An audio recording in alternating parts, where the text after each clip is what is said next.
FM में capital budgeting is our next topic. Basics of capital budgeting is what we are going to discuss today. What is meant by capital budgeting? Two words, capital and budgeting. Capital is your long term resource, long term capital, और उसका budgeting करना. Budget is always let down in advance, हम सबको पता है. फरवरी के and में budget government लेके आएंगे which will be effective from 1 अप्रैल. सो अप्रैल से जो कुछ आपका फाइनेंशियल काम होगा, इकोनॉमिक काम होगा, वो सारा फरवरी एंड को गवर्नमेंट आपको बजट करके दे देती है. So it is always let down in advance. तो कोई भी बड़ा लॉन्ग टर्म कैपिटल अगर हम लोगों को किसी प्रोजेक्ट में इन्वेस्ट करना है, ए प्रोजेक्ट में इन्वेस्ट करना है, बी प्रोजेक्ट में इन्वेस्ट करना है या नहीं करना है, बिटवीन टू प्रोजेक्ट्स मान लीजिए ए और बी में से कौन से प्रोजेक्ट में इन्वेस्ट करेंगे तो ज्यादा फायदा है ऑर्गेनाइजेशन का, and so on and so fourth. So that decision making is based on certain basic techniques. तो ये बेसिक टेक्निक्स क्या है ये हम लोग आज जान लेंगे. So we will get introduce to the basic techniques today. हर एक टेक्निक को मैं आपको एक्सप्लेन करूंगा और एक्सप्लेन करने के बाद हम लोग उसके ऊपर सम सॉल्व करेंगे. That is a logical flow of the lectures which we will have. So ये पार्ट 1 आज हम लोग देख रहे हैं यहाँ पे. Let us see capital budgeting के techniques. The first one is considered as average rate of return. This is also falling under the heading traditional techniques. तो ये ट्रेडिशनल टेक्निक्स के अंदर आएगा. ट्रेडिशनल टेक्निक्स और मॉडर्न टेक्निक्स में फर्क क्या है? ट्रेडिशनल टेक्निक्स में हम लोग जो ट्रेडिशनली फॉलोड प्रिंसिपल्स है, for example profitability. So we look at the profitability, we look at the cash flows. whereas comparatively if you look at the modern techniques में हम लोग कैश फ्लोज को discounting करते हैं. तो कैश फ्लोज क्या है, कैश फ्लोज को डिस्काउंटिंग क्या करना है, ये जो बेसिक डिस्टिंक्शन है शायद अभी नहीं समझेगा अगर आपने डिस्काउंटिंग वगैरह सुना नहीं होगा तो. But I will explain all the corners here only, so you don't have to worry about all that. So first thing first, traditional technique में सबसे पहली टेक्निक है एवरेज रेट ऑफ रिटर्न. ये जो वर्डिंग है, ये वर्डिंग हमको कुछ ना कुछ बताता है, कुछ ना कुछ इंडिकेट करता है. तो वर्डिंग है average rate of returns. Returns का मतलब है प्रॉफिट्स, ये सबको पता है.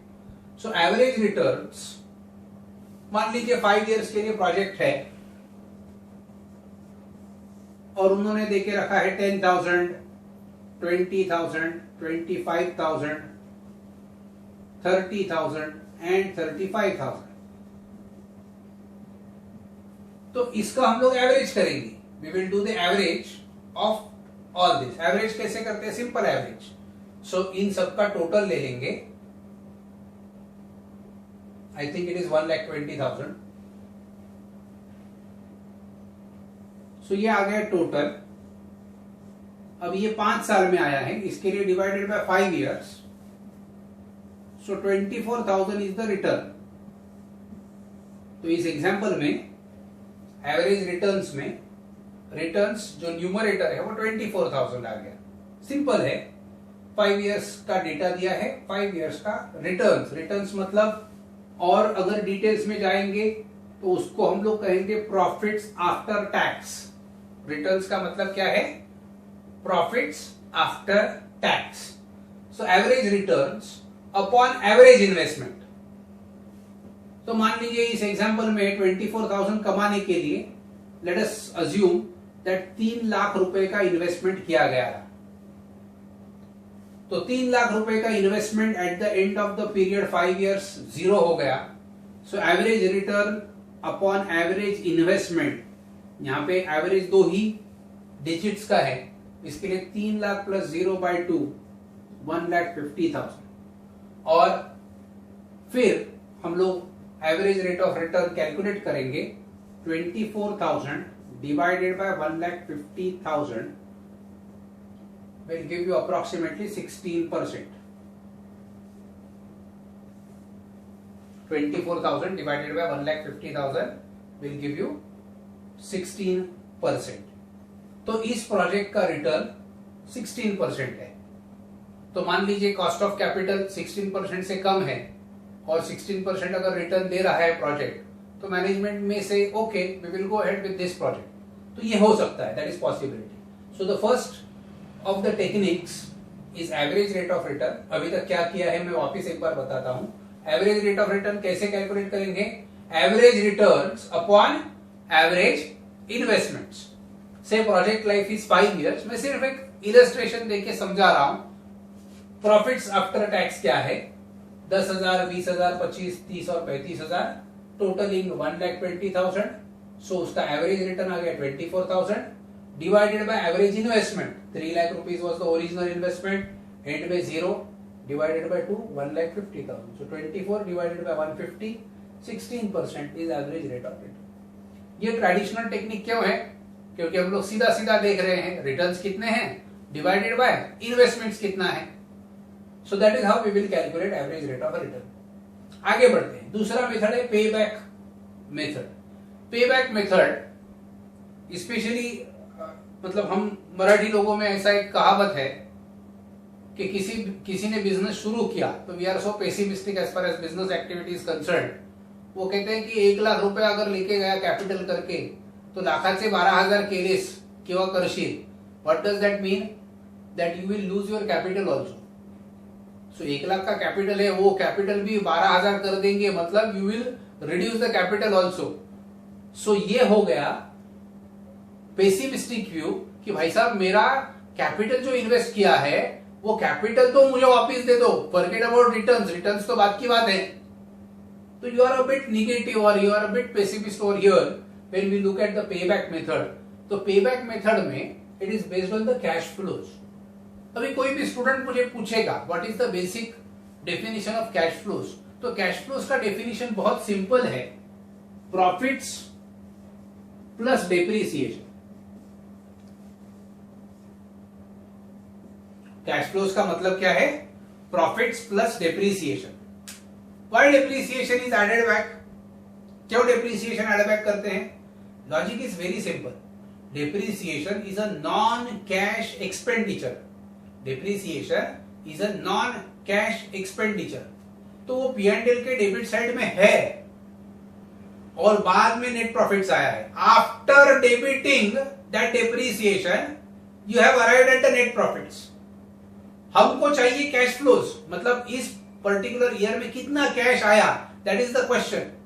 डेप्रिसिएशन की वजह से कोई कैश जाता नहीं है। डेप्रिसिएशन का मतलब क्या है? 100 रुपए का आपने असेट ले लिया, it has been divided over 10 years, example given. तो हर साल का डेप्रिसिएशन P&L के डेबिट साइड में 10 रुपया लिखते जाएंगे हम लोग। तो क्या हर साल 10 रुपीज अपना अकाउंट से बाहर जाता है क्या? The answer is no. asset has been purchased at the beginning of the year and it has been put to use for 10 years। इसके लिए 100 डिवाइडेड बाय 10 किया। सो जब हम लोग 10 10 10 10 ऐसा 10 years जब हम लोग डेबिट करते हैं तो एवरी ईयर में हम लोगों ने डिप्रिसिएशन एड बैक क्यों करना है? बिकॉज वो कैश गया नहीं है बाहर। इसके लिए हमेशा याद रखिए, कोई भी अगर आपको कहता है कैश फ्लोज, बहुत बार ये पूछते हैं बिजनेस में कि अरे बिजनेस लॉस में है तो क्या कैश लॉस में है, ऐसा पूछते हैं। कैश लॉस में है मतलब कैश लॉस और एक्चुअल लॉस, इसमें फर्क है डेप्रिसिएशन का। तो कैश लॉस और नॉर्मल लॉस में फर्क है डेप्रिसिएशन का। तो depreciation will always be added back. Profits plus depreciation is equal to cash flows, ये याद रखिए। अभी 2 तरह के प्रॉफिट्स है हमारे पास, profit before tax and profit after tax.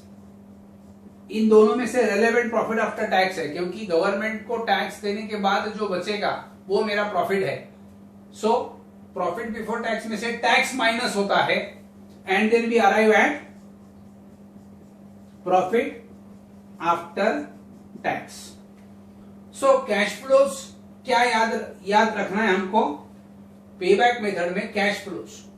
सो दूसरा एक एग्जांपल मैं इमीडिएटली आपको देता हूं। I hope you have understood. Cash flows का मतलब है प्रॉफिट्स प्लस डेप्रिसिएशन। 2 तरह का प्रॉफिट होता है, profit before tax and profit after tax. What is more relevant for us from business point of view is profit after tax.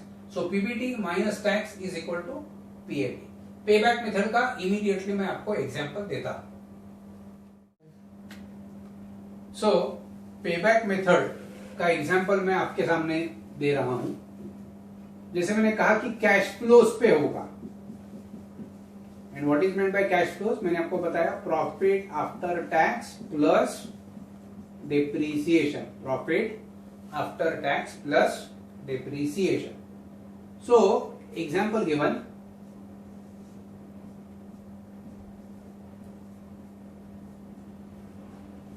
₹100 have been invested at 0 year, and every year let us say ₹30 have been received back, paid back, क्या कहेंगे, पे back, paid back. तो यहां पे आप देख सकते हो -100 is at 0 year, year 1, 2, 3, 4 ₹30 each. इसका मतलब है ये ₹100 आते आते कितना समय गुजर गया, how much time has been elapsed over a period of time, year 1, year 2, year 3, यहां तक कितना आ गया। क्यूमुलेटिव अगर कैश फ्लोज लिखना है आपको तो 30, 60, 90 और 120, करेक्ट। 30, 60, 90, 120 क्यूमुलेटिव मतलब year 1 plus year 2, then year 1, year 2, year 3, so on and so forth. तो क्यूमुलेटिव कैश फ्लोज 120 है। हमारा मकसद था मिनिमम पे बैक, जैसे ऊपर मैंने डिस्कस किया, भाई साहब मेरा कैपिटल तो मुझे वापस आने दो, बाकी सब रहने दो, रिटर्न रहने दो, इंटरेस्ट रहने दो, वो सब रहने दो साइड में, मेरा ₹100 तो मुझे वापस आने दो। सो इसके लिए अभी हम लोग इस पर्टिकुलर प्रोजेक्ट में पीबीपी, पे बैक पीरियड, कैसा कैलकुलेट करेंगे, ₹100 डिवाइडेड बाय 30। ये हम लोग कब इस्तेमाल कर सकते हैं, when there is a steady stream of cash flows, लिख रहा हूं मैं, steady stream of cash flows।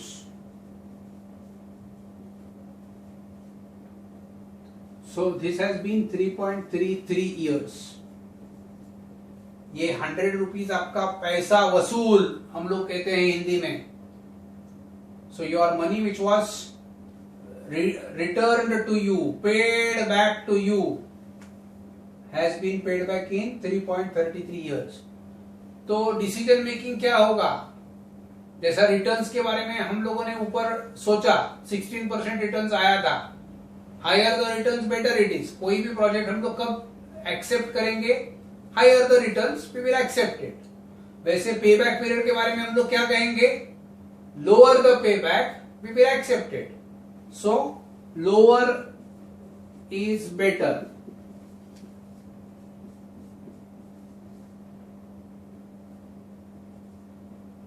Lower is better, okay.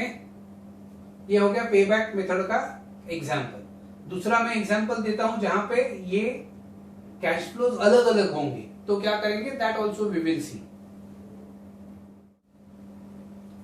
So now let us take another example जहां पे हर एक साल का कैश फ्लोज अलग अलग है।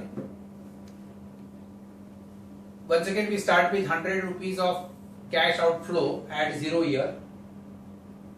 सिंपल वर्ड्स में आज ₹100 इस प्रोजेक्ट में इन्वेस्ट किया है। ईयर 1, 2, 3, 4, 5 में ये डिफरेंट कैश फ्लोज आए। ये फर्क है, that is the difference between this and earlier sum. Earlier sum में क्या था, every year there were ₹30 which were coming to us. Now 25, 30, 35, 40, 20। तो ऐसा डायरेक्टली आंसर नहीं आएगा, जैसे वहां पे आ सकता था 100 डिवाइडेड बाय 30 एंड 3.33। तो ये शॉर्टकट से आंसर तभी आएगा व्हेन देयर इज अ, फिर से एक बार टेक्निकल वर्ड्स में बता रहा हूं, steady stream of cash flows. यहाँ पे steady stream of cash flows नहीं है। इसके लिए हम लोगों को क्या करना पड़ेगा, 25 plus 30 cumulative cash flows calculate करेंगे। क्यूमुलेटिव का मतलब है year 1 plus year 2, year 1, year 2 plus year 3, 90 plus 40, 130 and 130 plus 20, 150। लेकिन हमारा पे बैक कितना है, we want to achieve initially ₹100।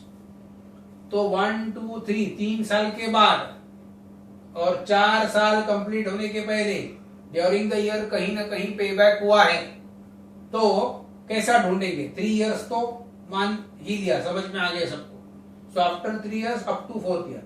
अभी इसमें आप यहाँ पे ये देखना है 4th ईयर में टोटल कितना कैश फ्लो आया था, 40, और हमको कितना चाहिए था 90 तक। 90 के स्टेशन तक गाड़ी पहुंच गई है, हमको गाड़ी पहुंचानी है 100 तक, भले वो एक्चुअली पहुंच गए 130। 90 से हमारा डिस्टेंस कवर करना है 100 तक ही। 90 to 130 40 आ गए हैं 4th ईयर में, लेकिन हमको 40 चाहिए थे क्या पे बैक के लिए? The answer is no. हमको कितना चाहिए था? हमको सिर्फ 10 चाहिए था। 10 कहां से आया? 90 तक अपनी मंजिल पूरी हो गई है। बैट्समैन को सेंचुरी करने के लिए और 10 रन ही चाहिए। Those are those 10 rupees. So 10 rupees is the numerator, 40 is the denominator. तो 3 साल कंप्लीट और 4th ईयर जो है वो इनकम्प्लीट है, 1/4 of the year. 10 by 40 is 1/4, मतलब 0.25 ईयर्स। अगर आपको पीरियड में लिखने का है तो 3 इयर्स। 0.25 ईयर मतलब कितना मंथ्स हो गया? That is a quarter of the year. तो you can also specify this way 3 years and 3 months। So payback period is 3 years and 3 months। और ऊपर हम लोगों ने वापिस एक बार डिसीजन मेकिंग समझ लिया है। Lesser the pay back period better it is.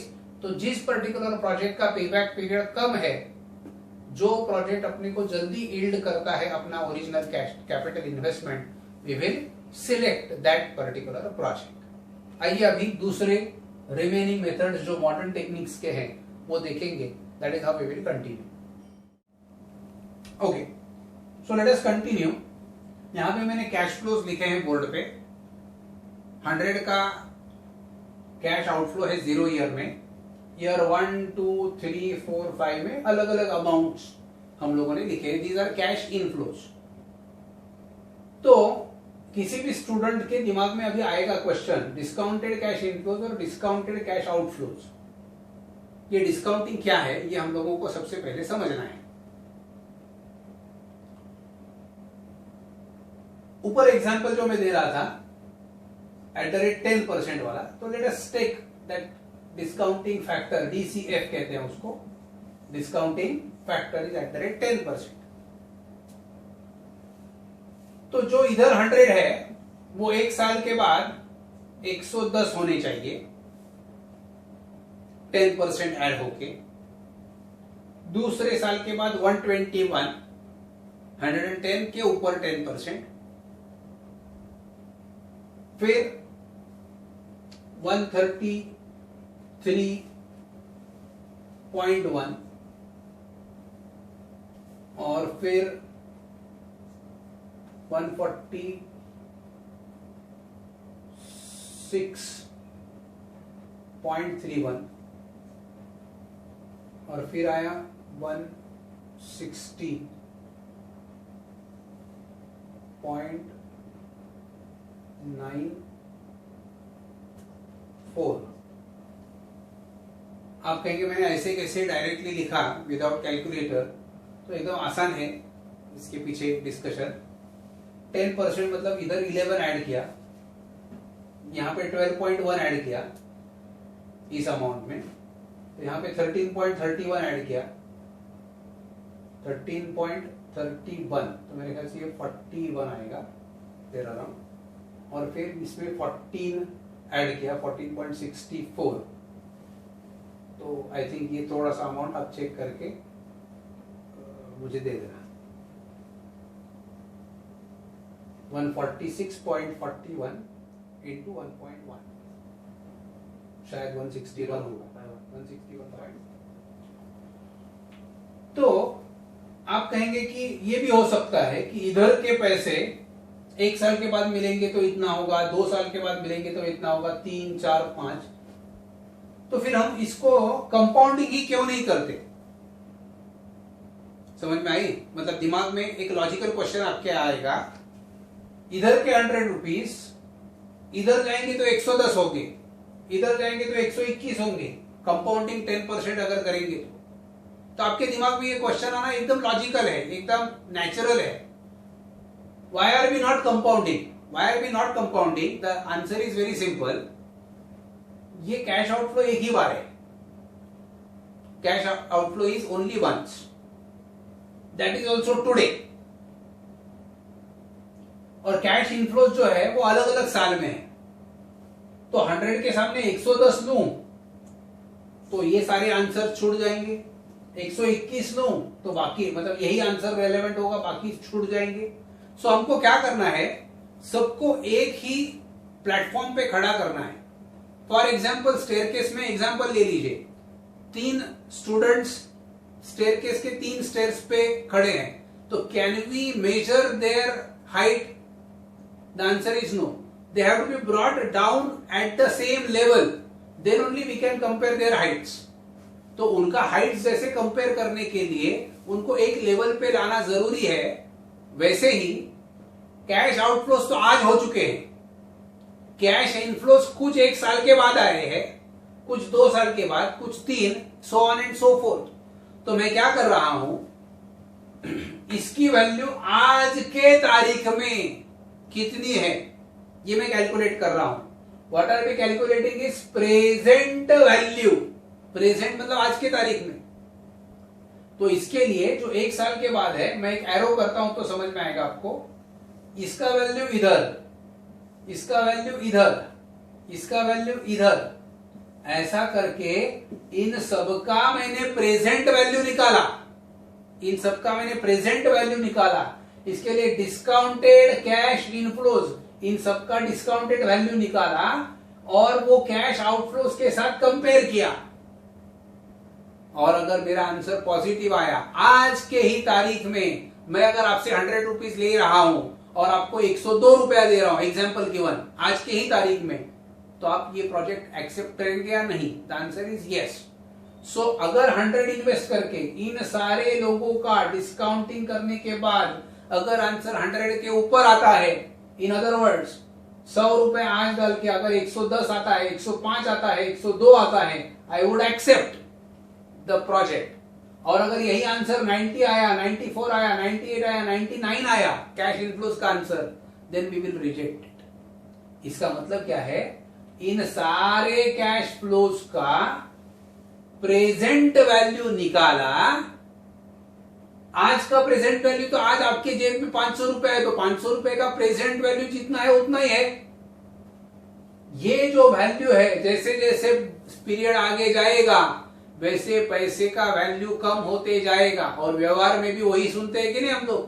कोई कहता है कि 1970 में 1 रुपए का वैल्यू 1 रुपया ही था, उस 1 रुपए का वैल्यू आज इतना इतना हुआ. यूएस डॉलर का तब वैल्यू इतना था, 40 रुपया था, आज 75 रुपीज हो गया. ये जो तब और आज का कंपैरिजन है, इसका मतलब क्या हुआ, ये 20 रुपीज आगे जाके 1 साल के बाद मिलने वाले हैं, उसका आज का वैल्यू कम होगा, प्रेजेंट वैल्यू कम हो जाएगा. 25 का प्रेजेंट वैल्यू कम हो जाएगा, सो ऑन एंड सो फोर्थ. तो हम लोग जब नेट प्रेजेंट वैल्यू निकालेंगे और अगर आंसर पॉजिटिव आया तो हम लोग प्रोजेक्ट एक्सेप्ट करेंगे. आई hope you have understood. Discounting हम लोग क्यों करते हैं ये समझने की कोशिश करिए. कंपाउंडिंग करेंगे तो आज के 100 रुपीज 1 साल के बाद, लेकिन बाकी वैल्यूज के साथ कंपैरिजन कैसे होगी. तो उन सबको एक प्लेटफॉर्म पे लेके आने के लिए हम लोग क्या कर रहे हैं, इसका प्रेजेंट वैल्यू निकाला, इसका प्रेजेंट वैल्यू निकाला, इसका प्रेजेंट वैल्यू निकाला, सो ऑन एंड सो फोर्थ. तो ये अभी मैं एक टेबल लिखूंगा, उस टेबल में ये कैलकुलेशंस प्रेजेंट वैल्यू के करके फिर आपके सामने रखूंगा, फिर हम लोग इसका डिसीजन मेकिंग. अभी तक 2 टेक्निक्स हो गए, दोनों ट्रेडिशनल टेक्निक्स अपने हो चुके हैं, एवरेज रेट ऑफ रिटर्न और पे बैक पीरियड. ये दोनों टेक्निक्स ट्रेडिशनल है क्योंकि हम लोगों ने कैश फ्लोज को डिस्काउंट नहीं किया. तो आइए सबसे पहले समझेंगे डिस्काउंटिंग है क्या. Let us understand it from that point of view कि इसके आगे के तीनों टेक्निक्स में हम लोगों को डिस्काउंटिंग करना पड़ेगा. इनफैक्ट अगर पे बैक पीरियड की भी बात करेंगे तो डिस्काउंटेड पे बैक पीरियड भी कैलकुलेट करने को आता है फाइनल्स में, बट दैट्स अ सेपरेट और like subsequent topic. Right now we will not talk about it. पहले तो हम लोग सारा समझ लेते हैं ठीक से इस पर्टिकुलर सेशन में. तो नेट प्रेजेंट वैल्यू क्या है ये हम लोग समझ लेंगे. इसका NPV is equal to discounted cash inflows minus discounted cash outflows. तो ये डिस्काउंटिंग क्या है चक्कर, ये जरा हम लोग समझ लेते हैं। What is meant by discounting? Discounting is reciprocal of compounding.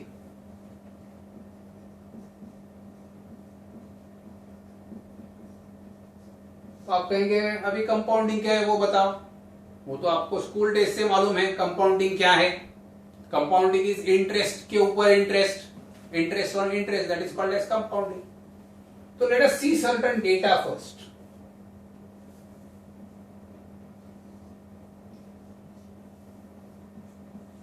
मान लीजिए interest rate is 10% and somebody has invested 100 rupees. तो how much he should expect only after 1 year. मतलब हम लोग वी आर थिंकिंग कि भाई 1 ही साल का प्रोजेक्ट है, 0 ईयर में पैसा लगाया और ईयर 1 में पैसा वापिस चाहिए। 100 रुपया अगर आपने लगाया है और ये जो डिस्काउंटिंग रेट है वो 10% है। ये डिस्काउंटिंग रेट के पीछे का हिस्ट्री जो है वो कॉस्ट ऑफ कैपिटल में आता है।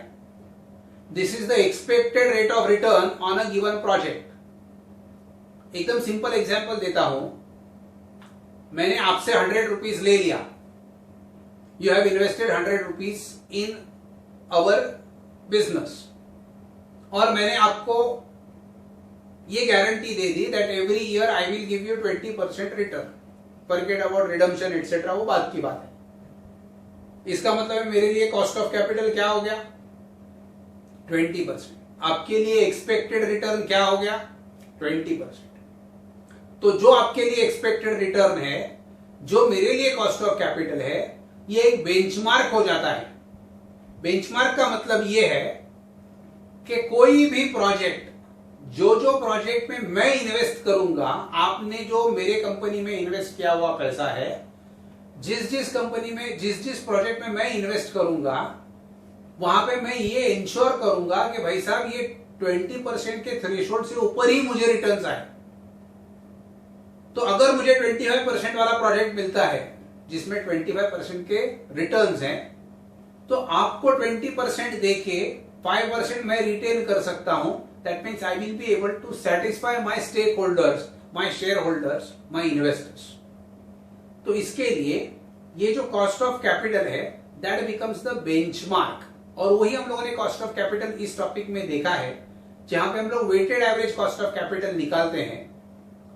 Cost of equity plus cost of debt plus cost of preferences etcetera, all put together मेरा एक ओवरऑल कॉस्ट ऑफ कैपिटल 100% है। मान लीजिए 15%, मान लीजिए 20%।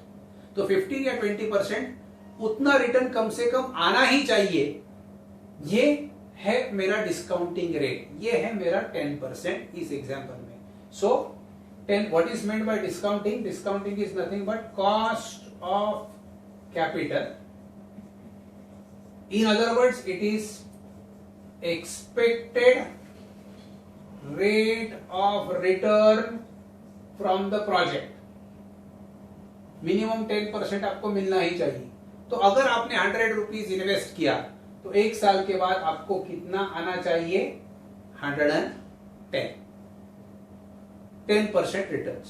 तो अभी हम लोग इसके आगे मैं आपको 0 ईयर, 1 ईयर, 2 ईयर ऐसे 5 ईयर्स तक का हम लोग एक नेक्स्ट कॉन्टिन्यूम बनाएंगे और फिर मैं आपको डिस्काउंटिंग और डिटेल में एक्सप्लेन करूंगा। राइट नाउ आपको सिर्फ ये 3 चीजें समझनी है। What is discounting rate?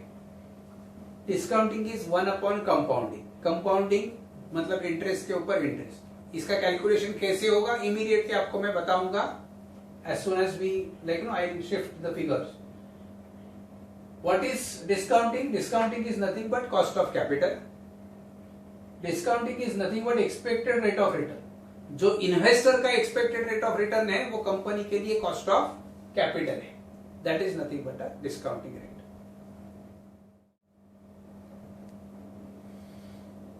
So यहां पे हम लोगों ने प्रेजेंट वैल्यू फैक्टर 10% से लिया है। प्रेजेंट वैल्यू फैक्टर नाम याद रखिए, प्रेजेंट वैल्यू, आज के तारीख में इसका वैल्यू क्या होगा। फैक्टर 10% है, इसका मतलब हम लोग और लैंग्वेज में कहते हैं discounting rate is at rate 10%। और दो वर्ड्स बताए थे मैंने, इन्वेस्टर का expected rate of return that is our cost of capital, जिसका प्रोजेक्ट है उसका कॉस्ट ऑफ कैपिटल क्या है, एट द रेट 10%।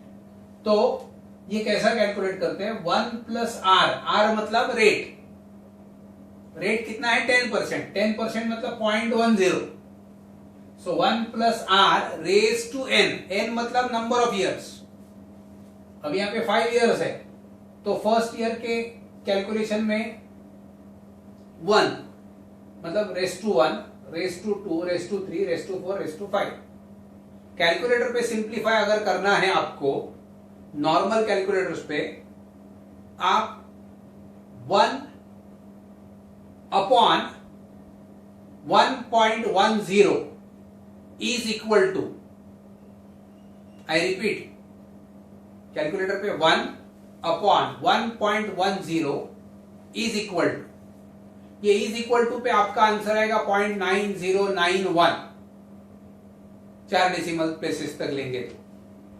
अगर आपका कैलकुलेटर जैसा मैं कहता हूं वैसा ही अगर है, तो फिर एक बार अगर इज इक्वल टू दबाया तो क्या होता है, जो अर्लियर फंक्शन है वो अर्लियर फंक्शन वापिस एक बार हो जाता है।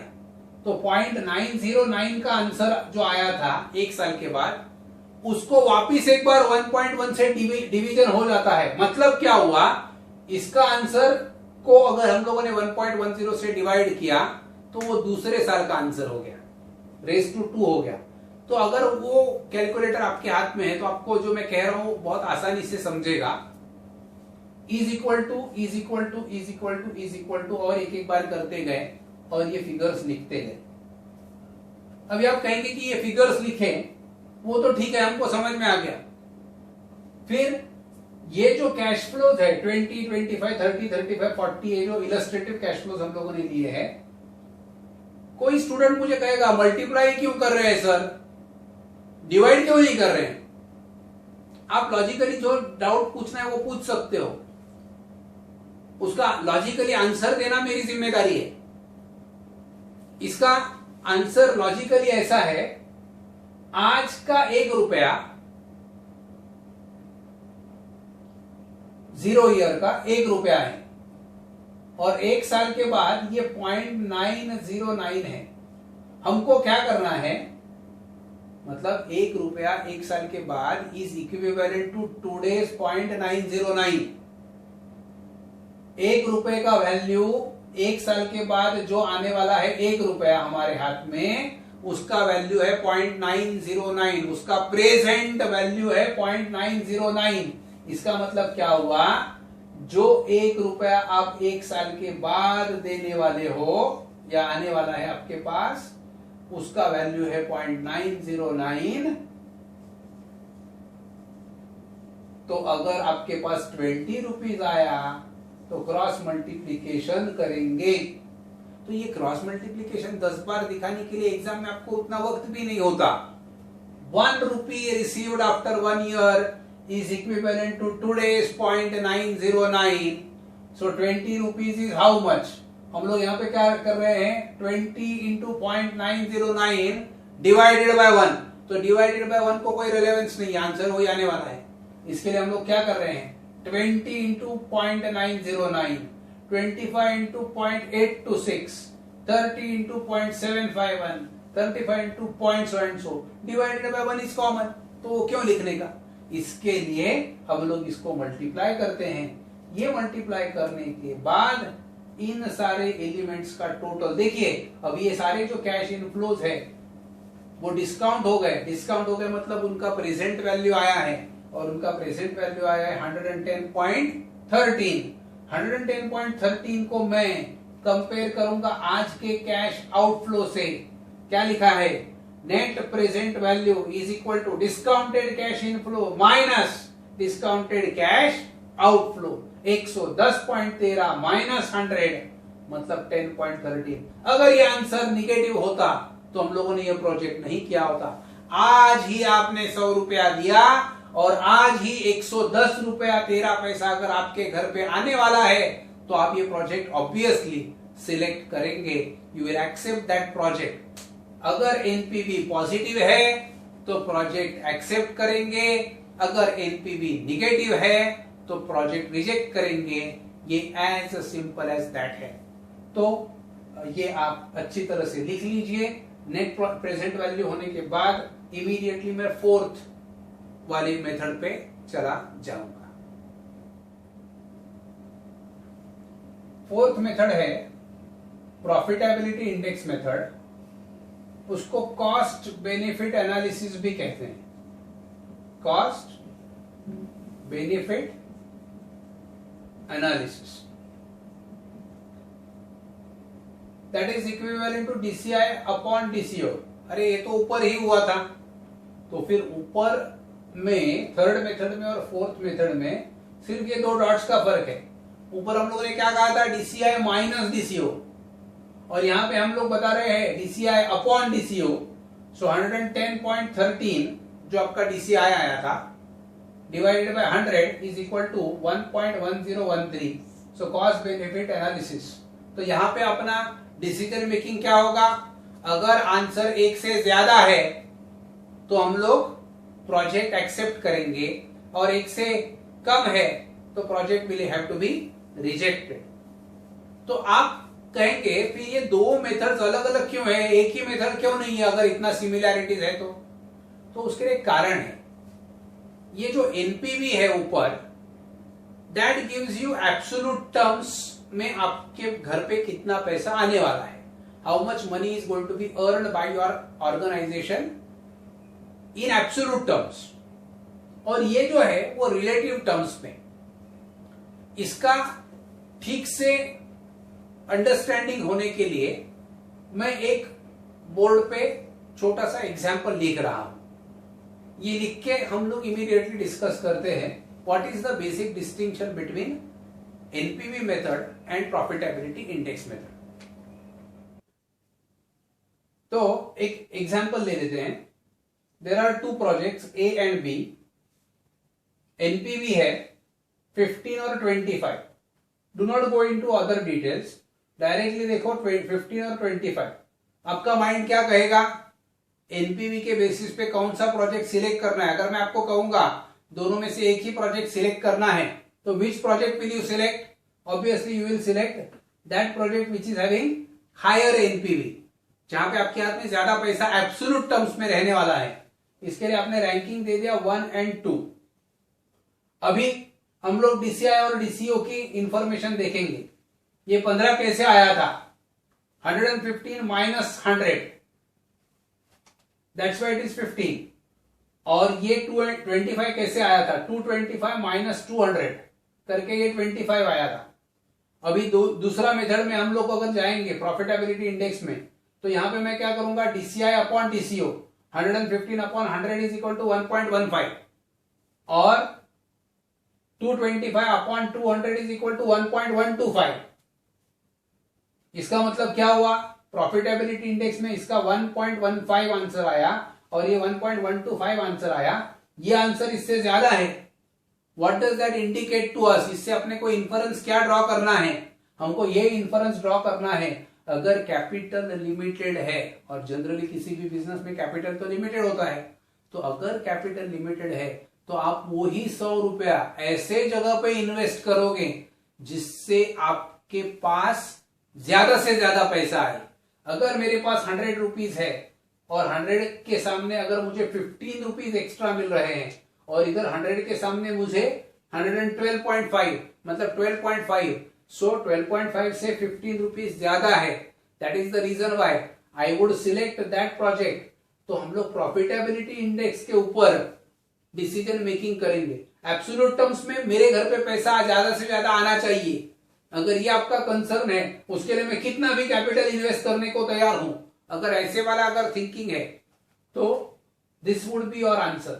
लेकिन ऐसा किसी भी बिजनेस में मोर और लेस नहीं होता, जहां पे आपके पास कैपिटल का कॉन्स्टेंट, किसी भी बिजनेस में जाओ, कितना भी थाउजेंड्स ऑफ करोड़ और लैक्स ऑफ करोड़ का बिजनेस वैल्यूएशन होगा, उसको कैपिटल चाहिए ही चाहिए होता है। वहां पे वो क्या करेगा, हमेशा capital would be a restraining factor. मैं 100 रुपए में से अगर 12.5 की जगह पे 15 रुपया कमा सकता हूं, तो I would always prefer to invest in that project which is yielding me higher, and that is the reason why PI में अगर 1.15 है और 1.125 है, वी वुड सिलेक्ट 1.15 वाला प्रोजेक्ट एंड 1.125 वाला हम लोग सिलेक्ट नहीं करेंगे। तो अगर हमारे पास कैपिटल का कांस्टेंट नहीं है तो एब्सोल्यूट टर्म्स में, हम लोगों ने ऊपर वर्डिंग यूज क्या किया था, एब्सोल्यूट टर्म्स में अगर देखना है तो एनपीवी देखेंगे, और अगर रिलेटिव दोनों का बेस सेम करके ले लिया, दोनों का बेस सेम करके ले लिया, रिलेटिविटी है, तो प्रॉफिटेबिलिटी इंडेक्स इज रिलेटिव और comparative, whereas NPV is something which is an absolute answer. So that's how it works. 4 methods अभी तक मैंने आपको इंट्रोड्यूस कर दिए हैं। 5वां जो मेथड है उसका नाम सिर्फ बता रहा हूं, internal rate of return, IRR। लेकिन IRR हम लोग बहुत सारे सम्स इन 4 मेथड्स के कैलकुलेट करने के बाद फिर लास्ट में हम लोग IRR देखेंगे, क्योंकि अभी IRR का जो टेक्निकलिटीज है, मतलब डिस्काउंटिंग ही करना है IRR में, लेकिन अभी नहीं देखेंगे क्योंकि डिस्काउंटिंग ही करेंगे। तो that method we will look at only as the last thing.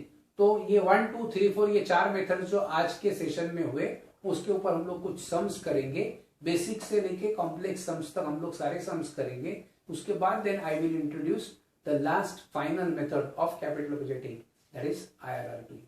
Thank you very much, और आपके दोस्तों को भी ये चैनल के बारे में बताइए। This knowledge is coming to you absolutely free. हम लोग हमारा पूरा हार्ट, पूरा माइंड डाल के ये वीडियोस तैयार कर रहे हैं। सो आपका पूरा सपोर्ट चाहते हैं, आप भी ये एंजॉय करिए बार बार, और इसी में से आपको आपके मार्क्स सिर्फ मैक्सिमाइज नहीं होंगे, आपको अच्छी तरह से अंडरस्टैंडिंग भी होगा।